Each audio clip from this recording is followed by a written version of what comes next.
Another resource that you've given to me, which I find very helpful, is titled The Now Habit. My first quarter, when we were still on quarter system, struggling with working and commuting and full-time graduate study, I found that to be very helpful, which delves into, in a more psychological realm, the zen of being in the now. And I think this also comes into place into my next question for you, which is this practice levels, which you have presented all your students. And this approach is broken down into 3 levels, of which you've already begun to talk about seeing where you are in taking your tempo, for example. Could you talk just a little bit more about these 3 levels of practicing? Of course, practicing is is for many people a very personal approach to how they do it, and they have their own routine. What I'm concerned with is 2 kinds of people. One, the student who has no routine, who just goes in there and, as we say, locks themselves in the room for however long and just plays through things and figures that will work. And then there may be another sort of person who has a routine but is always doing everything the same way. First I, then I do this, and then and so on. So I made out this handout for how to practice based on pretty much how I practice. That's the only thing I could do, right? And in doing it, I became a better practicer. And I've changed it over the years. I haven't changed it for a while. But in trying to teach somebody how to practice, I figured out that often people don't realize where they are in their work.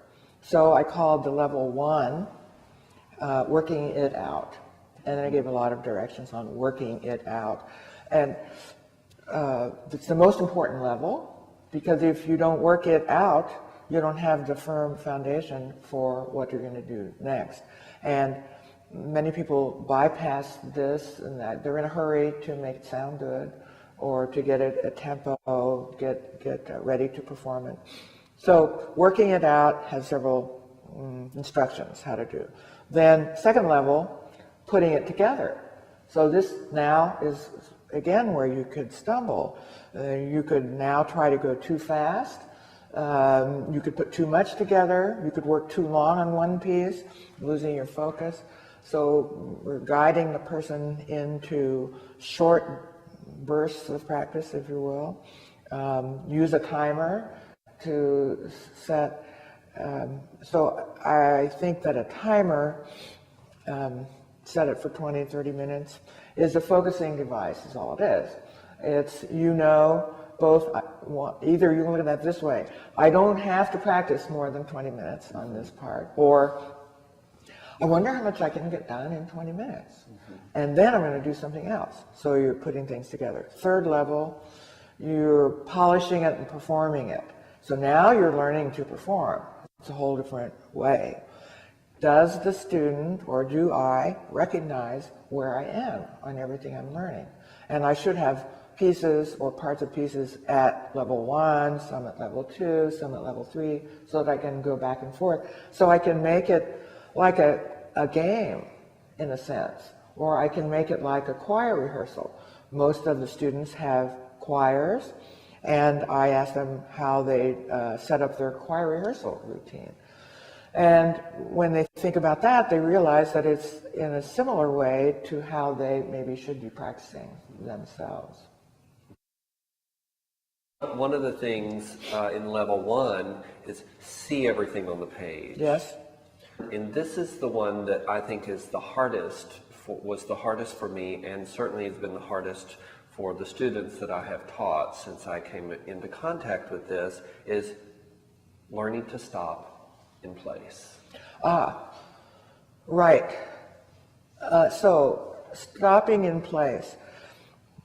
So you're learning a piece, and this actually, I already did this in my practice, but I didn't know what it was called until my husband, who is also an organist and who for many years taught Suzuki piano, told me that was an integral part of the beginning piano for the 4-year-old or whatever year old, 5-year-old child.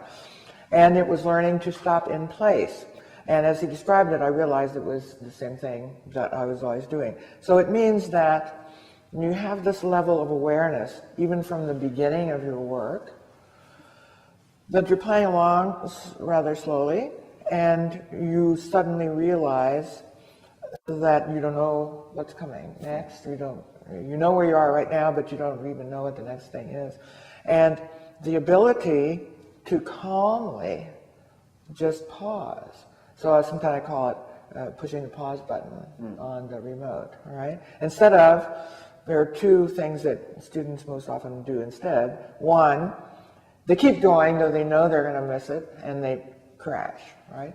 Or they do stop, but they stop and they throw their hands up off the keyboard and then they make this awful face, and then they start to come back. Well, they just wasted a lot of time and got their blood pressure up and so on.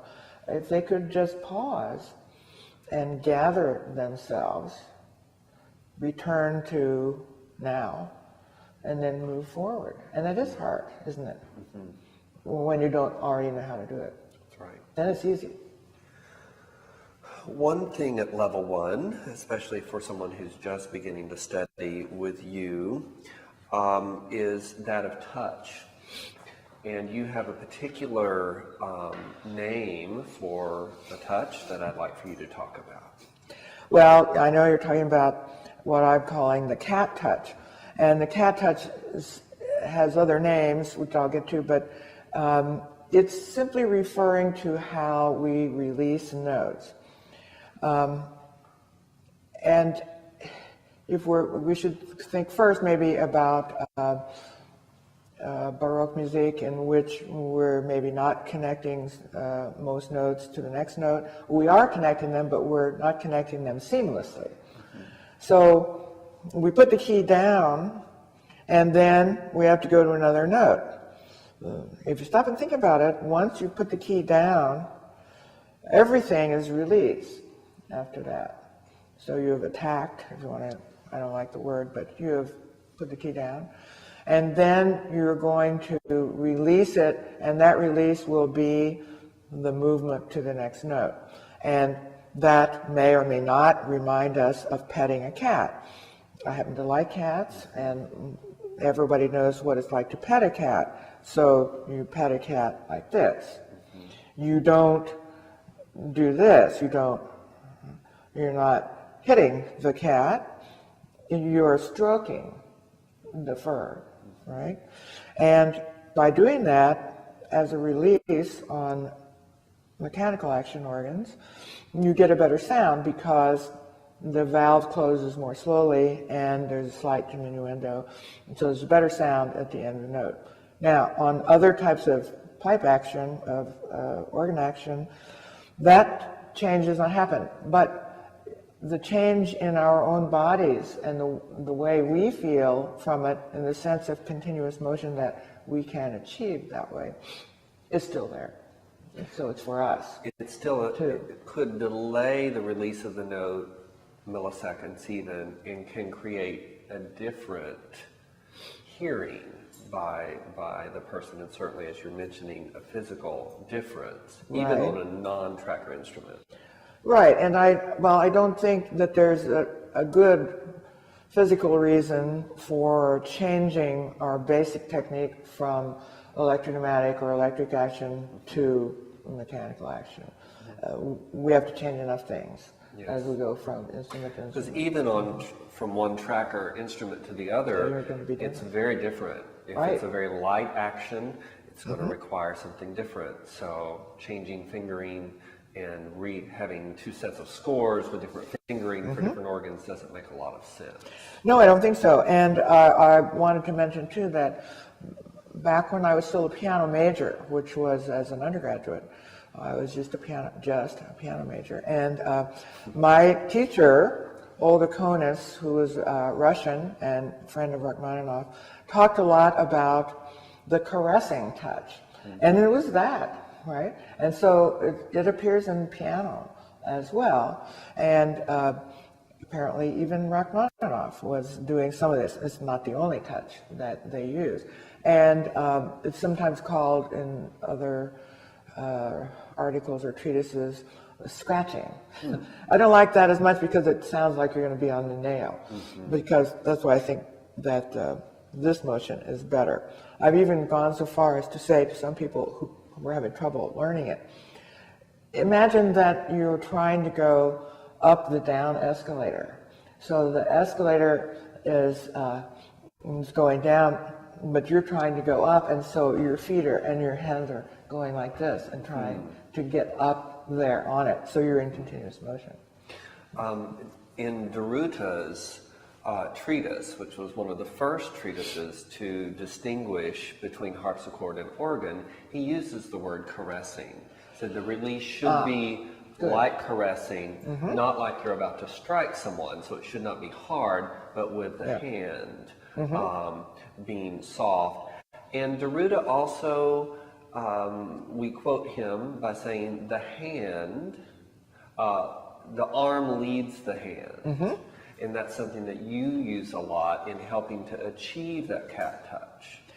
Yes, and it's not just, it's not as much for cat touch. I think, I have to wonder if Deruta maybe was the first, had already discovered some somatic technique. But if the arm leads the hand, so the opposite would be what you almost said, was that the hand leads the arm. If I'm sitting at the keyboard and the hand is going to the upper part of the keyboard and it begins this way, and now it leads the arm, I'm in a bad position of ulnar deviation, and it doesn't really feel good. But if I already know that I'm going to let the arm go first, and then the arm is going to be moving in here, and it's going to take you up there. And so it's going to be opening your whole thoracic area, and it's going to activate the spine and other joints, and you're going to be encouraged to move in a way that you're not if you're going this way, but if you're going that way. That's what my husband likes to call it. You play the organ like you're going to hug a tree, right? And now, I've never hugged a tree, actually, but it's this sense that you're hugging some big thing, right? And so, like that, instead of this, and it gives that. Well, you've used 2 to 3 terms that I want to talk further about, good. because some of us may not know what these are. So the first one was somatic, which is one of the really the topic of my project. So and I would just say it's the easiest definition is that it's something relating to the body, and so it's something that we don't think about, or we were not, people of my generation at least, almost always did not think about this when we were playing music or when we were being taught. We were not taught anything relating to the body other than, well, you've got to be strong so that you can pound those piano keys, and that's an exaggeration, I guess. But to think that it could be helpful to study movement and gesture was not in most people's minds, I would say. And we wouldn't have known what somatic studies or anything like that would be. And the other term you use, which begins to move us into more in-depth topics about the body, you used ulnar in deviation, which ulnar is this bone here, and then deviation. You want to talk a little bit about that. That's a common problem with keyboard performers who have problems or pain in their arm. We often discover that they're somehow deviating there. Right, it's a problem with computer users too. So people who use their hands in a restricted area and at the computer even, they're going to end up doing this maybe. So if we probably don't realize at first that the rotation movement of the arm is actually around the little finger because of this bone here rotating like it does, and so that the movement goes this way instead of this way. And so if the hand leads the arm, which is how we got to this discussion, that's what happens very easily. It didn't have to. I could start hand leading the arm and I could right away go. And it doesn't apply at all that we're going to lock ourselves into this position and only play in this position, because the wrist is a wonderful thing. It can go in all kinds of directions like this. But it is, if this is our default position, we're in trouble. Our default position should be this, and we're going to be in and out of it all the time. Most people are not aware of that, or they're often not aware of it until, as you say, then they start to hurt, and then, well, what's wrong, you know? So it's one of the things that you can see in somebody's body when they're playing. Lots of things you can't see quickly, but that's one that you can. And as a computer user, we're all using computers, all we have to do is think about it. We don't have to have an ergonomic keyboard. In fact, I don't really like them for the computer. Some people do. But all we have to do is think about it and remember not to tighten up and do our typing like this. So I'm already deviated. But we can just get ourselves a good chair, make sure we're the right height and all that, and we're looking at the screen right, and maybe take 5% off our speed, and so that we can think about it. Because we can't have an ergonomic split keyboard at the keyboard, organ that's right, or the we can't. piano. So we have to adjust there automatically. That's right. And one of the things that I said sometimes is the keyboard is flat, but we are not, right? And so we're not going to change the keyboard, but we can move ourselves around. So you've demonstrated already a vast knowledge of the body, and in your biography, I would assume that the Andover educator portion of your life has brought you to a greater knowledge of the body, and also led you to co-author a book, which is What Every Pianist Needs to Know About the Body, with supplemental material for organists by Roberta Gary and Tom Miles, who's your husband. Right. So would you tell us first a little bit about what Andover educators are, and then anything else you'd like to say about that or the book? Okay. Back in the 1990s, I suspect, or maybe it was the mid-80s, I met Barbara Conable, who was an Alexander Technique teacher based in Columbus, Ohio at that time. And she came to Cincinnati one day a week to teach movement and acting here at CCM. And I had read a little about Alexander Technique, and I was interested in it because it was just becoming known at that point that people who had had polio in their childhood sometimes got something called post-polio syndrome as they got older and they became unable to walk or disabled further.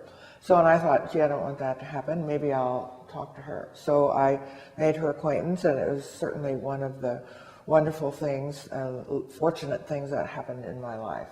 So she immediately began to work with me at the organ and to help me learn about the body. And at that point, she was just starting to think that musicians really, ideally, need to be Alexander Technique teachers, she would say. But that's a long training, long, expensive training. Most of us were never going to do that.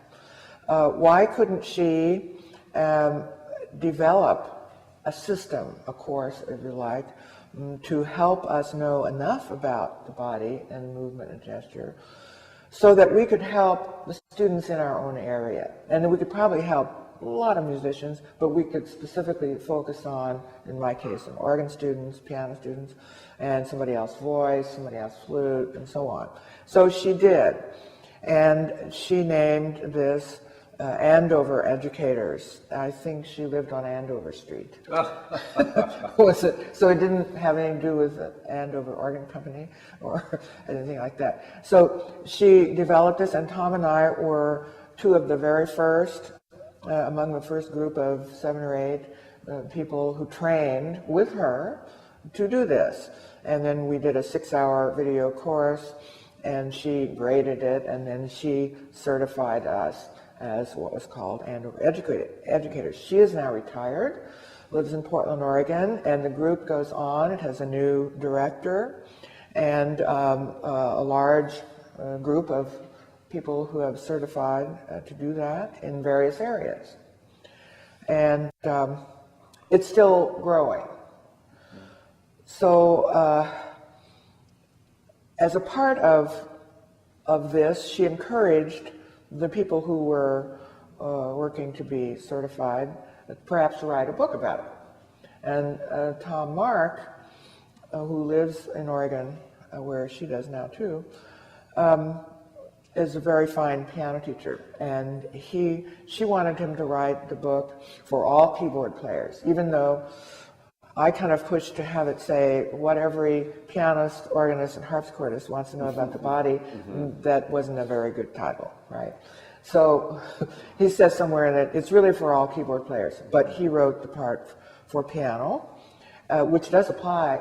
90% of it applies to organists as well. And then Barbara asked Tom and me to write some special stuff for organ, which interleaved in the book, and then a whole chapter at the end, special things that organists do. Yes. Right? Throughout the book, there's little inserts. Yeah, there would be a little insert. Especially when it comes to pedaling and these sorts of things. Yeah, and pedaling, and how you have to move from the hip joints and things like that. It is a different balance problem for organists than for pianists. And would you go and... Will I go there? Go there, yes. Go there, right. So because there's a term I want... rockers, yes. or the sit bones. And so Barbara always called the sit bones, which are really the, what are they really called? The, well, I've forgotten. Ischial tuberosities, that's right. That's why we don't want to have to remember that. God bless you. Yes, it's the bottom part of the pelvis. And if you look at them on a skeleton, they look like little rockers. And what I'm doing right now is actually I'm activating them, I'm rocking on them. So I'm not going from the waist, and I'm not standing up. I'm simply rocking back and forth on them. And pianists use them. Any player who sits to play should know where they are, and we should know where they are to use the computer, started to say to play the computer, to use the computer and to do anything. We should be using it. But if we don't use them at the organ, I think we're really in trouble. We're asking for trouble. And unlike pianists who even sometimes have a padded bench, we have a solid surface in which you can really find contact. You should be able to feel it. Right. And of course it's not... when we're looking for them, we have to remember that it's the muscles that move them, right? And so we know they're moving, but we're also using muscles, working muscles to do it. Yes. Remember that work is not a bad word. Right. Work is not a 4-letter word, right? Correct. And in both of these terms you've used with me at the organ in pedaling. I especially remember the Concerto in A minor, the Vivaldi, where there's all of this business of going way up here while the hands have to be in the opposite end. And that's where I began to really study the rockers. Would you talk about how the approach to pedaling, the incorporation of the rockers, has it maybe influenced your approach to pedaling? And I'm thinking specifically having grown up in or been taught in a tradition of knees together, heels together, measuring, and the other term that I've forgotten, pivoting. Yes. So could you talk a little bit about how the rockers can help us navigate all of that? Yeah. The idea, I'm going to start first with the knees together. and say that there's another advantage that I had because of polio. Because I actually couldn't keep my knees together and my heels together at the pedal board, and so I was never taught that. So I didn't have to unlearn it. My pedaling, well, any organist pedaling in the general repertoire is probably about 75% left foot, 25% right, from the nature of the pedal board that the bass notes are the ones you're going to use the most. So I could be wrong, but 3 to 1 probably left foot. But mine is probably 4 to 1 or so. So I'm not using as much. But if we're taught to have knees together, and I understand the reason, as you said, for measuring intervals, it's supposed to help the beginner. This is a second, this is a third, this is a whatever, and they're moving their feet out like this, and that. Well, they're going to have to leave that at some point anyway. As soon as they get to a bigger interval, then okay, it's a different way now.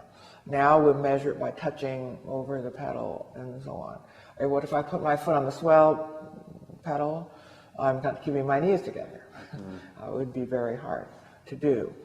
So I think that I believe I would start teaching the pedal from the beginning with not the relationship between one foot and the other, but the relationship between one foot and its next note, not the other foot's note.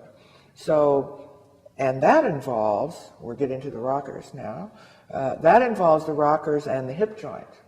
So if I'm going to move my foot, my leg, laterally down the pedal board, if I think it comes from the knee, and I'm trying to turn from the knee doesn't work that way, I'm in trouble. But if I know that I'm balanced on my sit bones and that my hip joint opens out to the side, just as my shoulder joint does, they're doing the same thing, then I can easily reach down to the bottom of the pedal board, up to the top part of the pedal board, and I can keep in contact with the pedals and know where I am.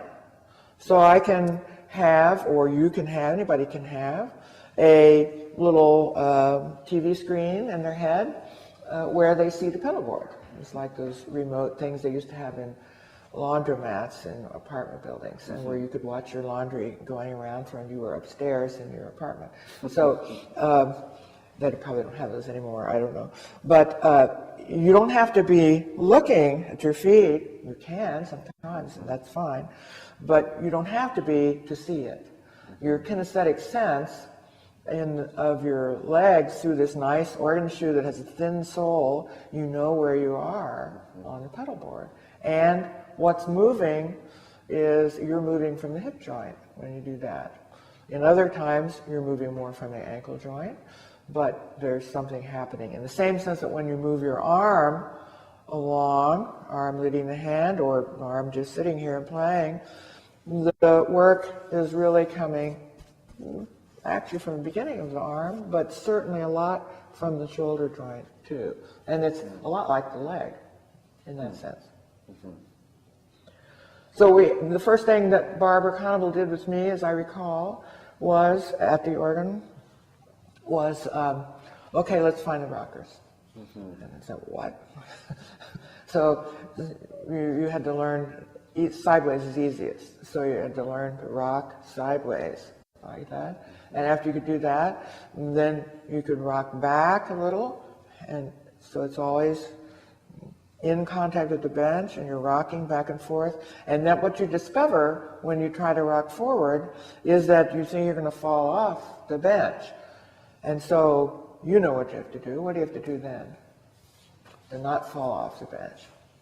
But to bend from the hip joint, but Yes. keep in contact with the bench. Yes, and you're going to have to use the muscles of the thighs, front, top and bottom, front and back, however you're looking at it, and the glutes too, and the muscles of the pelvic floor in general, which are muscles that we don't talk about much in teaching keyboard. So everything engages. Everything engages, or you're going to fall right off into the keyboard. And I think that's why a lot of people don't move much as they feel that they're going to fall. So they haven't gotten in touch with, if you will, or they haven't gotten an awareness of what's happening in the pelvis and in the legs, upper legs, because they are focused on, what do I do with my hands?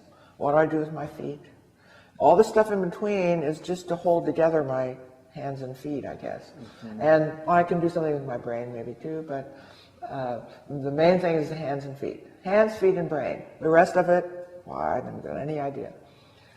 So for someone who's wanting this greater awareness of the body, students who study with you get some sense of that, and some of us, for example, I came to study and do this degree with you, knowing of your training and sort of in ask at the very beginning, I really want to improve my body Yes, and I awareness. remember. I was having tension issues and had in the past, and really wanted to work on it, and did independent study on this topic. Right. And thus has, of course, led me to this project. Right. How about for people who are not in the degree program? How can they, without, perhaps they want to do the 6-hour body mapping class, which is what is offered to people in the Andover educators, what other ways? What do we need? So there can be, one can study, well, of course, it depends on where you live. You can find Alexander Technic teacher in your area. You can, now, Feldenkrais is also a wonderful help in another somatic type of study. And I've done some study in Feldenkrais with Cynthia Allen, who I know you're going to be interviewing as well. And though it goes at it from a different aspect, but that's great. It's the same reason that I myself did not study organ only with one person. Even though I might have thought that person had more answers than I knew yet from him or her, I'm going to study with somebody else too. And so in your community, in the students' community, or nearby, they may be able to find a teacher of some somatic discipline with whom they can work. They can, as you said, take a 6-hour course if they can find it offered. They can certainly read our book. Well, we each get 5 cents for every copy. So we all need to go buy it. Yes, right go now. buy one. And you can't learn everything from a book, but in some sense, you can reinforce much better with a book than just private study, because depending which kind of learning style a person has, it's visual or it's done through another way. Every type of learning that you can apply to learning more about your body is going to help you. And that leads me to my next question, which is, it's obvious for someone like me who wanted to improve my body, greater somatic awareness, and for someone who has injury or carpal tunnel or is prone to these sorts of conditions or has some physical complication. What about for someone who may be watching or reading this project or seeing a clip of it, who hasn't any of these physical issues or complications? Can it be helpful to have this awareness or incorporate some of these gestures into your playing, or at least be thinking about them? Right, and I, of course, didn't mean to suggest that only a person who had polio or broke bones or had a lot of tension or something is going to benefit. They're going to maybe see, they're going to want this more, in a sense. They're hurting or they're missing something, and they have some handicap. But I think that's the danger of wanting, of the Alexander or Feldenkrais or anything. It's this perception that Well, I'm okay. I don't need that. I don't have a physical problem. I'm sometimes a little tight and I'm sometimes nervous, or maybe I don't move so well all the time, but I'm fine. I think that anybody, musician or not, but we're talking about musicians, any musician is going to benefit from more awareness.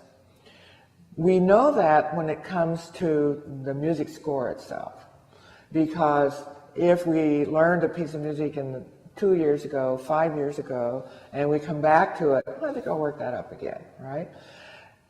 Invariably, I, even now, at my advanced age, will say, gee, I didn't see that before. Or not I didn't see it, but I didn't really understand this. I didn't realize that this could be easier, more musical, better balanced, whatever, if I. And because now I've already got in my body awareness what I had then, 5 years ago, whatever, but now I'm already further, right? So now I can go further. I don't have to do what somebody called a microwave the piece forever, right? So I don't have to, okay, here it is, I'm going to play it exactly like I did it, and I've got all my markings on here, I'm going to do all that again. Well, that's going to be helpful. I don't have to start from zero anymore as far as the score goes. But I need to be there. So I've got to think the Zen thing, right? I'm actually here.